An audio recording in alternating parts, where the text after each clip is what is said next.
Today is a very exciting day, also a little bit of a nerve-wracking day. We're going to be taking my Project 1988 Saab 900 Turbo that I picked up about a week ago for its first drive. So there have been 3 videos prior to this on this car. If you haven't watched them all, go check them out. But pretty much I picked up this 900 Turbo under the assumption that it needed a new starter. I tried to start it up. It actually fired right up right away.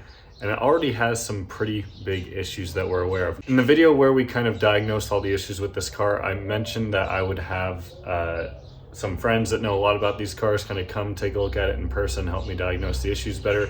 But for one, we know it has blow-by. 2, we know it has an oil leak. 3, I also think it has a trans leak. So there's at least 3 major things wrong with it. I haven't had a chance to have them come look at it yet. This is actually being filmed the day after that video was. So by the time this video is uploaded, I'll probably, hopefully, ideally, fingers crossed, have a parts order in. But the car is just sitting here, so I figured why not just take it on a very short drive, meaning like a couple of miles, because it isn't even registered or anything like that, so I don't want to take it too far. I have no idea how this transmission shifts. I've never actually put it in gear while the car is running, so many surprises, so much to find out. But first things first, I gotta take it off jack stand, so I'll catch up with you guys in a minute when I'm ready to take it for a drive.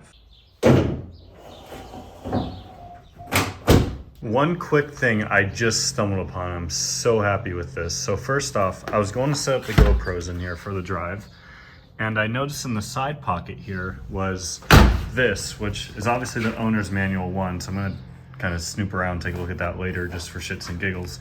But more importantly, if you remember in the last video, the radio was buzzing at me because I tried to turn it on and it kept asking for the code.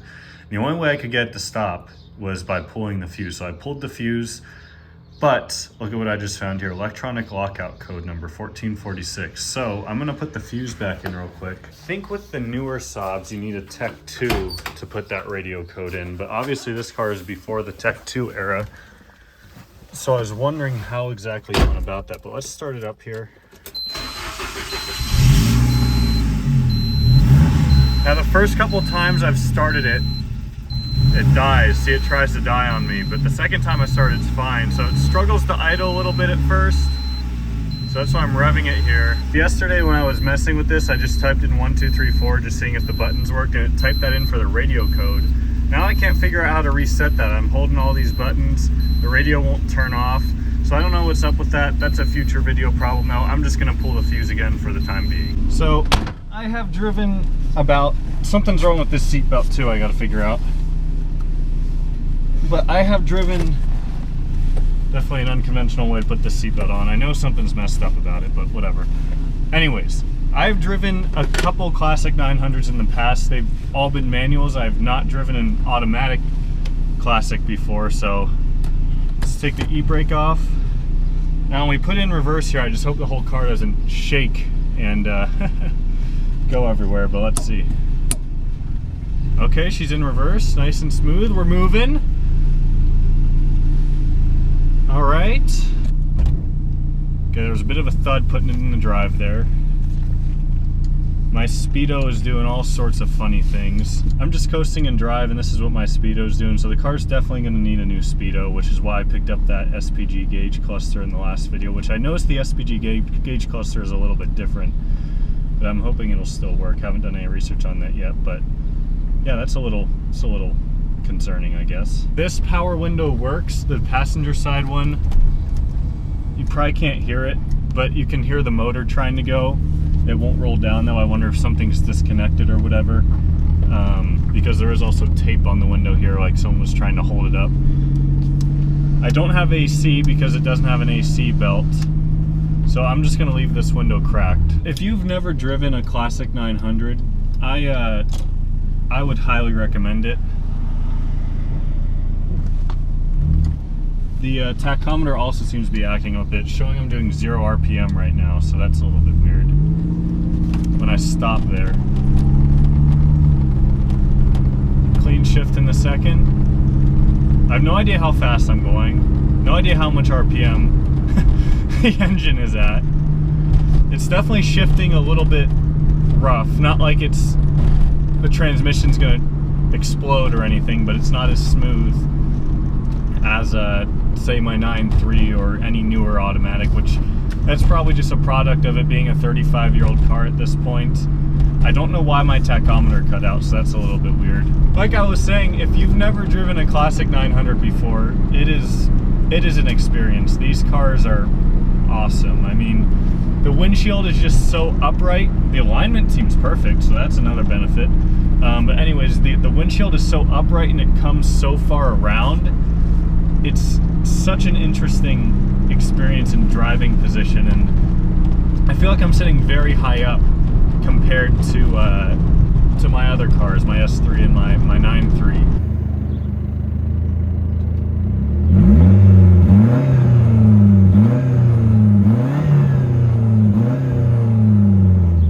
Yeah, brakes aren't bad. I think I just need to get used to them not being as strong as what I'm used to. All right.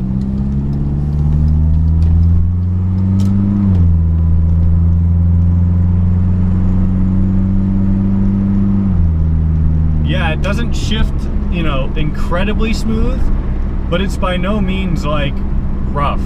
So I think the trans is fine, is basically what I'm saying in short. It doesn't have much power. You know, you don't buy this car to be fast. I've seen a few different variants of the 900 turbo, some of them being the SPG, and then the turbo, the older turbos.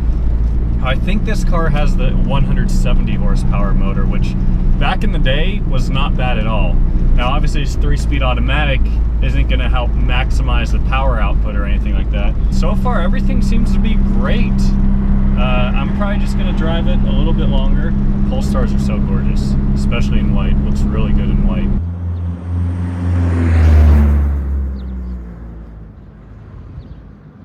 Let's turn here. I'm not going to punch it or anything. I don't want to gun it with all this blow by, but we'll give it a little bit more gas here.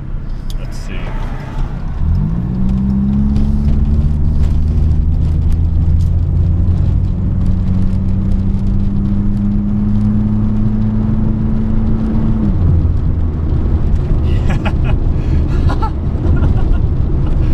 Man, I love this thing already.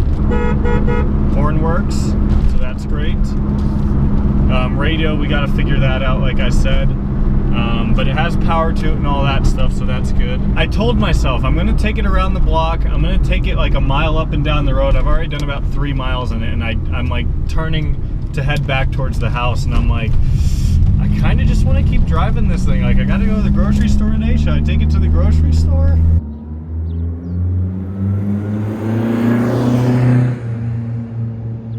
It rides very smooth though. These seats, you know, the leather, it's 35-year-old leather, so it's not super plush and soft. It is a bit firm, but the seats are very comfortable. They don't really have sporty bolsters or anything, but that wasn't really the thing back in when this car was made, like a lot of newer cars have. So they do feel very, like, I feel like I could drive this car for an hour or two and I would be very comfortable driving it. One thing I am noticing, I'm about 6'1". The seat is down as far as I can get it. It's also as far back as I can get it, and my knees aren't like up against the dashboard, but it's pretty close. So I've tried adjusting it already, and it will go forward, but it won't go back any more than what I have it. So maybe that's just how these are. You guys might be able to give me some feedback on that. So I did notice, even though the speedometer is reading way off, because I don't think I'm doing 105 right now, probably doing about 40. The odometer is still ticking up, so that's good. Even though the Carfax showed that this car was doing, you know, consistent mileage going up slowly over the like 3 years before I bought it, there was a little bit of concern that the mileage wasn't entirely accurate, but the mileage is definitely entirely accurate because it was at 107,690 before I started this drive. I kind of want to take it up to the grocery store. I think I might do that because that's a couple miles away. I'm watching the temp gauge, making sure nothing acts up too fishy, but I'm gonna take it up to the grocery store. So I'm gonna hook a U-turn here, guys. I'll catch y'all in the next one. So I'm not sure what the next video will be on this car. Maybe it'll be fixing it, but because I'm filming this all so much in advance, I'm not 100% sure. So anyways, guys, that's it for today. Thank you all so much for watching, and I'll see you next time.